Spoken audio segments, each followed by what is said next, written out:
అందరికీ నమస్కారం. తమిళనాడు రాజకీయాలు చాలా ఆసక్తిని రేపుతున్నాయి. ఈ ఆసక్తిని రేపటానికి ఉన్న కారణాలు 2. ఒకటి అక్కడ ఎన్నికల్లో గెలవటానికి ఆ పార్టీలు ఇస్తున్న హామీలు.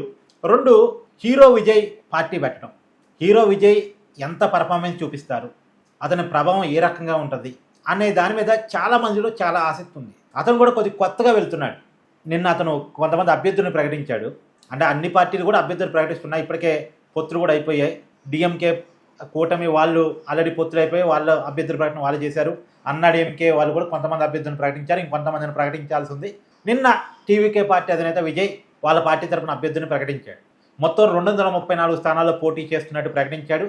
తను 2 చోట్ల నుంచి పోటీ చేస్తున్నానని, పెరంబదూరు అండ్ తిరుచి ఈస్ట్ అనుకుంటా 2 చోట్ల నుంచి పోటీ చేస్తున్నట్టు ప్రకటించాడు.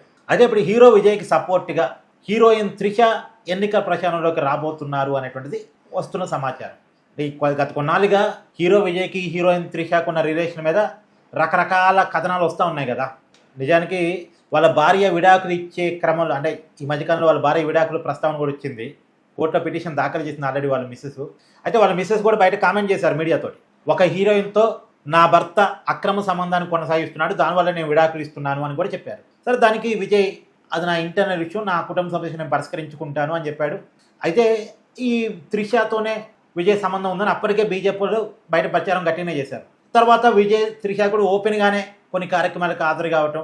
ఇప్పుడు టీవీకే పార్టీ తరఫున లాబింగ్ అంతా కూడా త్రిషానే చేస్తున్నారు. బ్యాక్ అండ్ వర్క్ అంతా త్రిషానే చేస్తున్నారు. ఈవెన్ అమిత్ షాతో కూడా విజయ్ కోసం ఢిల్లీ వెళ్ళి కలిసి వచ్చారు అని చెప్పేసి కూడా ప్రచారం జరిగింది. ఇప్పుడు ఏకంగా డైరెక్ట్గా ప్రచారంలోకి రాబోతున్నారు అని చెప్పేసి. ఉత్తర తమిళనాడులో త్రిషకి అభిమానులు చాలామంది ఉన్నారట. మహిళా ఓట్ బ్యాంక్ కూడా చాలా ఎక్కువ ఉందంట. అక్కడ ఒక 55 నియోజకవర్గాలు త్రిష ప్రచారం చేయబోతున్నారు విజయ్కి సపోర్ట్గా అనేటువంటిది. చూడాలి. అంటే మామూలుగా హీరో హీరోయిన్లకి తమిళనాడులో చాలా ప్రయారిటీ ఉంటుంది. చాలా అంటే చాలా ప్రయారిటీ. అసలు గుళ్ళు కడుతూ ఉంటారు వాళ్ళ కోసం. గతంలో ఖుష్బు కోసం వాళ్ళ కోసం గుళ్ళు కట్టిన కల్చర్ తమిళనాడులో ఉంది. కాబట్టి ఇప్పుడు త్రిష విజయ్ కాంబినేషన్, వీళ్ళ కలిసి ప్రచారం చేయటం, ఒకరికొకరు తోడుగా నిలబడటం తమిళనాడు ఎన్నికల్లో ఏ రకంగా ప్రభావం చూపించిందని చూడాలి. అయితే ఇక్కడ ఇంకో ఆసక్తికరమైన విషయం ఉంది. స్టార్ హీరో కమల్ హాసన్ కూడా పార్టీ పెట్టారు. పోయినసారి ఎన్నికల్లో పోటీ చేశారు. పోయినసారి 2.5% ఓట్లు వచ్చాయి, కానీ ఎక్కడా ఒక్క సీటు కూడా గెలవలేదు. ఈవెన్ కమల్ హాసన్ కూడా కోయంబత్తూరు అనుకుంటా నిలబడి ఓడిపోయాడు. ఇప్పుడు ఆయన రాజ్యసభ సభ్యుడిగా ఉన్నాడు, డిఎంకే కూటమిలో ఉన్నాడు. ఈసారి పొత్తులో భాగంగా కమల్ హాసన్ పార్టీకి ఒక్క సీటు కూడా ఆ పార్టీ ఇవ్వలే, డిఎంకే ఇవ్వలే. కమల్ హాసన్ కూడా సర్దుకున్నాడు. ఎందుకంటే ఎన్నికల్లో పోటీ చేసే పరిస్థితి లేదు ఆ పార్టీకి. సంస్థాగతంగా నిర్మాణం లేదు, ఫైనాన్షియల్గా కూడా పెద్ద బ్యాకప్ లేదు. కాబట్టి ఆ పార్టీ ఎన్నికల్లో పోటీ చేయట.